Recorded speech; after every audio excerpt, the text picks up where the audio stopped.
Once an array has been sorted, it becomes possible to look up information inside that array using a very fast searching technique known as binary search.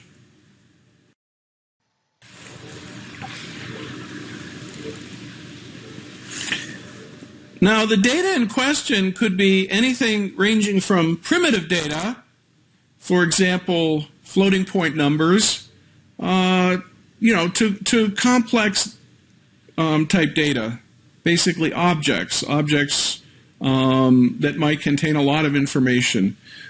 So, for example, student records. We might have an array with student records, but it's been sorted already based on some key attribute, right? So for student records, that key attribute might be a student ID number, okay? But in any case, for binary search to work, the data has to be already sorted inside an array based on this criterion that we're using to search for the data, right? This key attribute. So binary search is going to turn out to be the ideal way to look up information in that situation.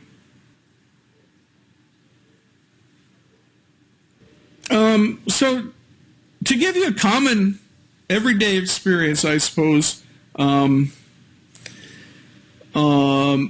sense of what it is we're going to do, think about a phone book, okay? So a phone book contains information about people. Let's say for each person in the phone book, we have the name of the person, their address, and their telephone number. Okay? So think of a phone book as an array of records or objects, if you prefer, and each of the records contains information about one person. Now, of course, the phone book is sorted based on the full names of people, right? Based on their last name first, followed by their first name. Okay, so in that context, we could think of the phone book as an array of data, and the full name of a person is the key attribute. Let n be the number of records stored in the array. So let's continue to use this phone book example for a moment, thinking of a phone book as an array of, modeling, if you like, a phone book as an array of records about individuals and of course sorted on full names, right? So how are we going to find somebody in a phone book?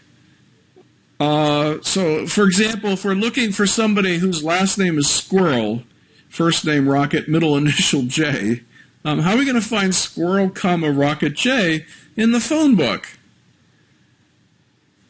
Well, a naive approach to this would be to just start at the very beginning of the phone book and read it through sequentially. Okay, just read it, reading a book, and keep an eye out for Squirrel, Rocket J.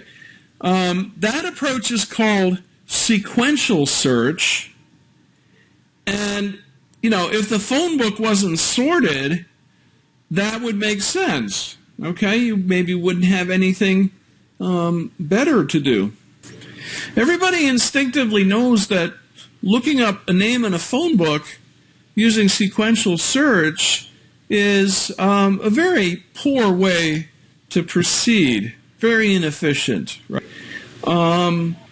What people do is generally look at the last name and use that as a gauge for how far into the phone book to look, where to start. And doing that in this case with with the name squirrel, we could use the letter S and get a sense which part of the array to look in. That idea could be developed further, but what we're going to do in binary search is a little bit easy, a little bit more straightforward, okay, less involved. And it's really just this. We're going to go to the middle of the phone book and take a look at the name in the middle of the phone book. If we're extremely lucky, we find what we're looking for, okay? But more likely, we'll find a different name there, okay? But at least we'll be able to deduce which of the two halves of the phone book to continue looking in, right? We'll be able to reject half of the phone book and say, no, it couldn't possibly be in there. But the other half, it could be in the other half, right? So I think you get the sense of it. And here, you know, working with an array rather than a phone book, here is a technical detail. So we've got an array of size n. I'm thinking we have n records in the array, and so those records are at positions 0 through n minus 1. Okay, if we compute n minus 1 divided by 2, that pretty much is an index that's either smack in the middle of the array or at least very, very close to it. If you check out the details, if n is odd, then n minus 1 over 2 is exactly the middle position. Okay? Suppose n is 9, right? Then the indexes go from 0 up to 8. And if n is 9, what's n minus 1 over 2? Well, that's 4, isn't it? Okay? And 4 actually is the middle position in the array. If n is even, like say n, then n minus 1 over 2 isn't quite in the middle. There is no actual middle position, but it's as close as you can get to the middle, right? You can check out the details on that. All right, so we're going to use n minus 1 over 2 as our idea of what we mean by the middle position.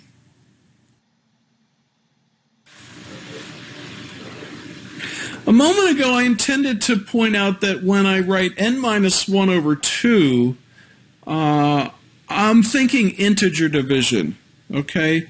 I intended that to be integer division. So the example where I had n equals 10, that would be 10 minus 1 over 2, 9 over 2, and of course 9 over 2 is 4.5, which you could say is really the middle, but there is no position 4.5.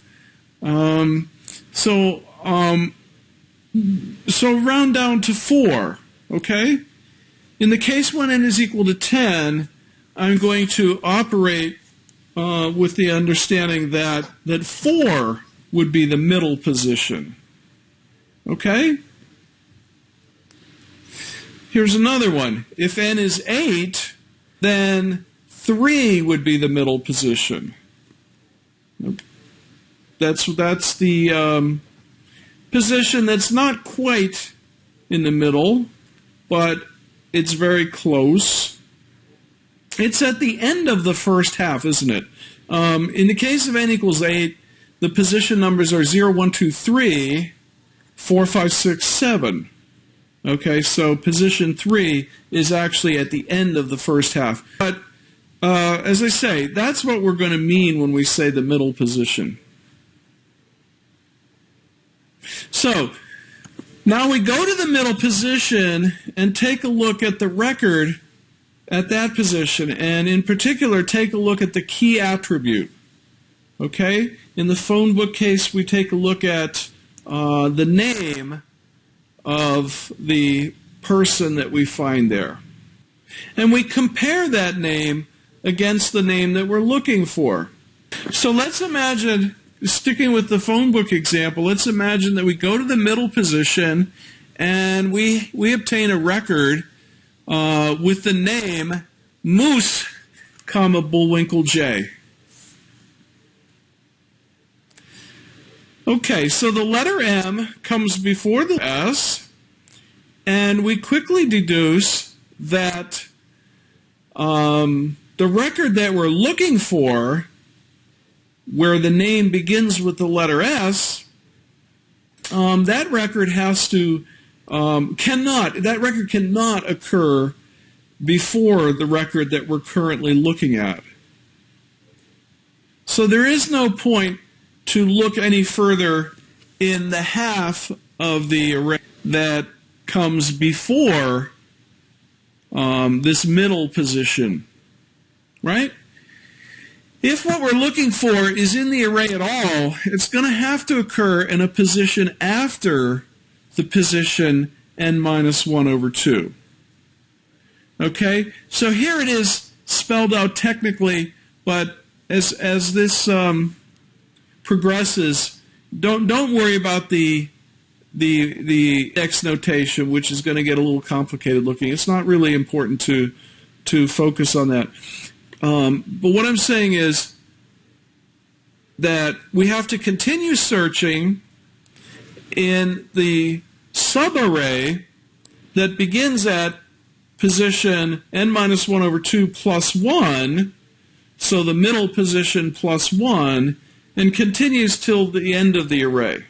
Well, we're going to go ahead and search essentially the second half of the array, and we're going to attack this problem in the same manner as before. So we need to come up with a sense of what we find the middle of the second half of the array.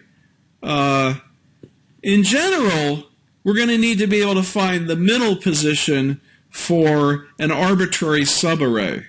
Okay?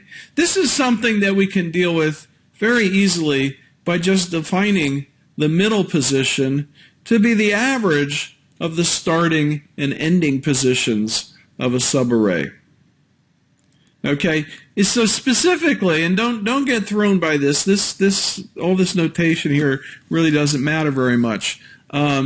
But what I'm doing is I'm saying if we're trying to search the second half of the array, everything after the middle position, then we take the index n minus 1 over 2 plus 1, which is the starting position for everything after the middle of the array, and we average that with the final index, which is n minus 1.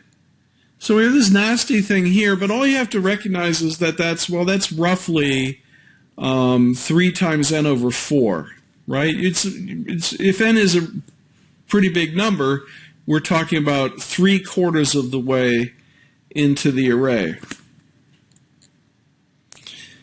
Okay, so we go to that position, which is the middle of the subarray that we're exploring, and we compare the name we find there against squirrel rocket J again.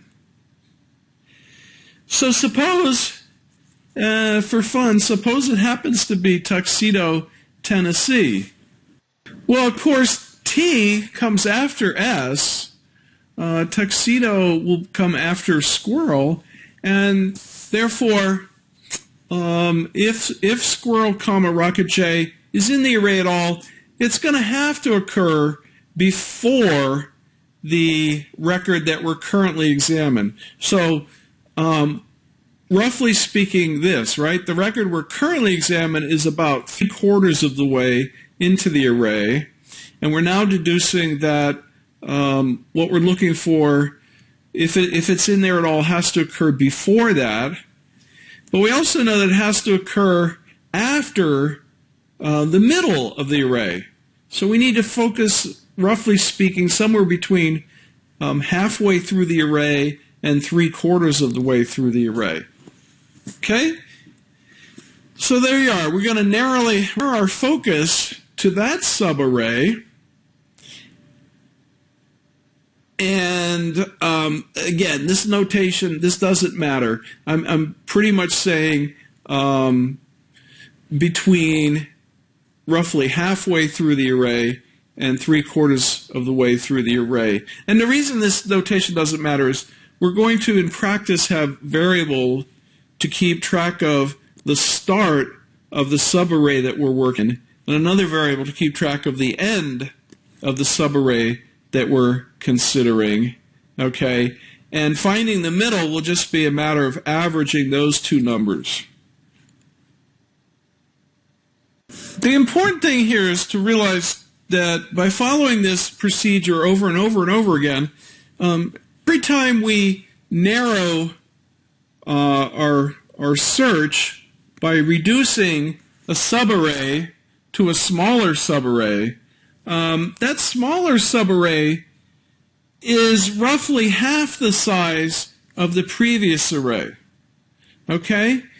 And the bigger n is, the more exact that claim is. But if you think about it, if n is sufficiently big, we start with an array of size n, and we then narrow the focus to a subarray of size roughly n over 2.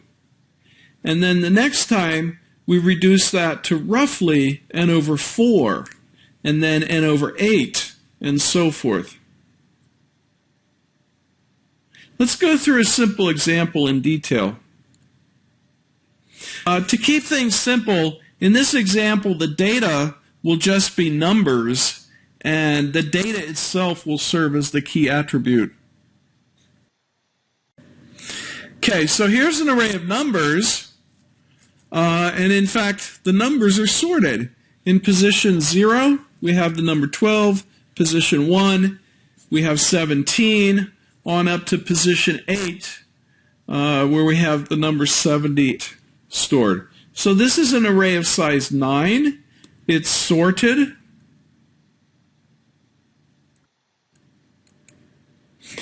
So let's imagine we want to go look for the number 47. We don't know if this number is in the array or not, but how do we proceed? Okay, so we go to the middle position in the array. Let's see, n is 9, so we have n minus 1 over 2 is 4.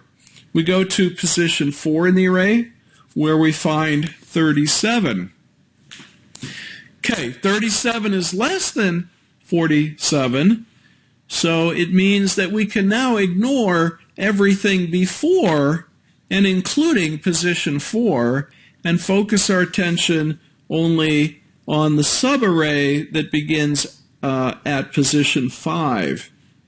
Okay, everything after position 4 is still possible.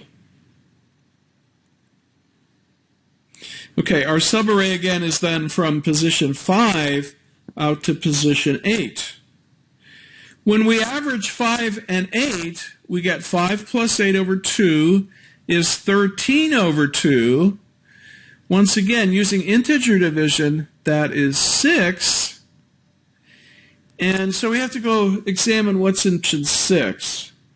And we discover that in position 6 is the number 54.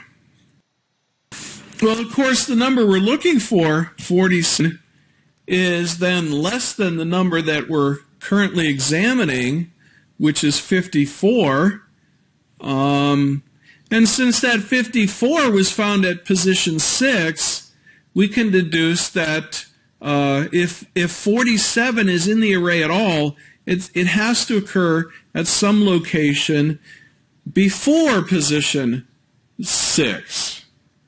Okay? All right, so what is the next subarray that we want to examine? Well, we're currently looking at the subarray from position 5 out to position 8. All right, so we're going to have now to look at a subarray of that, which is going to begin at position 5, but it's also going to end at position 5, right? Because we've decided that position 6 is too far. All right, subarray from position 5 to position 5 just consists of a single number, and that number happens to be 45. 45 is not the number that we're looking for, So we can quickly deduce that the number we're looking for, 47, is not in the array. And that's it. We're done. Let me point out just real quick, we actually learned something more, and that is that not only is 47 not in the array, but the biggest number, less than 47, is at position 5, right? That number 45 at position 5 is the biggest number in the array that is less than 47. So I'm just throwing that out there for now. Put that thought on hold and get back to that later. Now we're going to take up the question of the time complexity of binary search. So in other words, try to get a sense of how long it takes to execute binary search depending on the size n of the array. And the claim here is that this time complexity is big O base 2 logarithm of n. Okay, and now why is that? So possibly you're still struggling with the big O notation, you don't particularly like logarithms and so forth. It is important though for people developing software and computer scientists to get their head around this idea. And it's not very hard. So let me give an example. Let's suppose that n is 32. All right, for simplicity, I'm deliberately choosing a power of 2 here, right? 32 is 2 to the 5th power. Okay, so we start executing binary search beginning with an array of size 32. If we don't find what we're looking for on the first iteration, then on the next iteration, we'll be searching in a subarray that's roughly half the size of the original array. Okay? And in fact, it won't be any bigger than size 16. Okay, 16 being half of 32. So if we search and fail to find what we're looking for, if we examine the middle location and fail to find what we're looking for, on the next iteration, we'll be dealing with a subarray whose size is no bigger than 8. Okay? And if we fail again, then the next time we'll be looking at a subarray whose size is no bigger than 4. And the next time the size would be no bigger than 2. And finally, we get down to a subarray of size 1. Okay? So how many times did we loop here? Let's ask, how many times did we replace a subarray with a subarray that was half the size of the other subarray? Okay, well, we went from 32 to 16, and then from 16 to 8, and then 8 to 4, and 4 to 2, and 2 to 1. So that's a total of 5 times, right? 5 times. And what is the significance of 5 here again? So, well, of course, 5 is the base 2 logarithm of 32. Okay? Well, more generally, what we can say is that if we fail to find what we're looking for when we use a binary search to search an array of size n, it could be any n now, the number of times we iterate, the number of times we cut a subarray into a smaller subarray will be approximately the base 2 logarithm of n, right? That's how many times we have to go through the loop, base 2 logarithm of n. And every time we do that, we have to do a fixed amount of work. We have to compute the middle position. We have to examine the entry at the middle position and compare it to what we're looking for. And that's about it, right? That takes a constant amount of time, but we're doing it approximately base 2 logarithm of n times. Okay? So the whole thing is going to take approximately a constant times the base 2 logarithm of n. It's big O of n log to the base 2 of n amount of time, therefore. Contrast that with sequential search, right? In the case of sequential search, if you don't find what you're looking for in the array, you'll have wound up examining every single entry in that array, right? You'll start at the beginning of the array and just go sequentially through the array, and you go all the way to the end of the array, never finding what you're looking for. You have all n entries, and each of those checks costs you a constant amount of time. So here you're going to have a constant multiplied by n. All right, so sequential search in the worst case takes big O n time. All right, that's quite a bit different than big O log to the base 2 of n.